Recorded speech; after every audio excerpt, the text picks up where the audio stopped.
10,000 है। अस्सलाम वालेकुम SVS, मैं आपकी बहुत ज़्यादा शुक्रगुज़ार हूँ कि आपने हर महीने की तरह इस महीने भी मुझे 10,000 रुपया दिया है। अल्लाह आपको तरक्की दे, आपको खुशियाँ दे, आपके कारोबार में बरकत डाले। कि मैं एक बेवा औरत हूँ, मेरे छोटे छोटे बच्चे हैं यतीम। मेरे अब्बू बहुत ही ज़्यादा गरीब हैं, वो अपने घर का ख़र्चा बहुत ही मुश्किल से चलाते हैं। ये आपके पैसों से मैं अपने बच्चों का दूध पूरा करती हूँ। आपका बहुत बहुत शुक्रिया कि आप मुझे ये 10,000 भेजते हैं और मेरे बच्चों का ये दूध का ख़र्चा पूरा हो जाता है।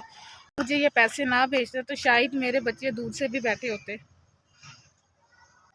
SBS मेरी बेवा बेटी का तुसीं ध्यान करदे जे, ख्याल करे। अल्लाह तुहानूं तरक्कियां देवे, कामयाबियां देवे। मेरे दोतरिया तो दुध जग्गे भी पैसे नहीं होंदे, बहुत गरीब है असीं तां। तुसीं भेजदे हो ते मेरे बच्चों का दुध दवाई दूई चल जांदे। गरीब हैगे आ, छोटे छोटे मेरी बेटी दे बच्चे, मेरे दोतरे। तुसीं भेजदे हो तो साडा चलदा दुध। अल्लाह तुहानूं तरक्कियां देवे, कामयाबियां देवे। साडे तां गरीबां दी दुआवां।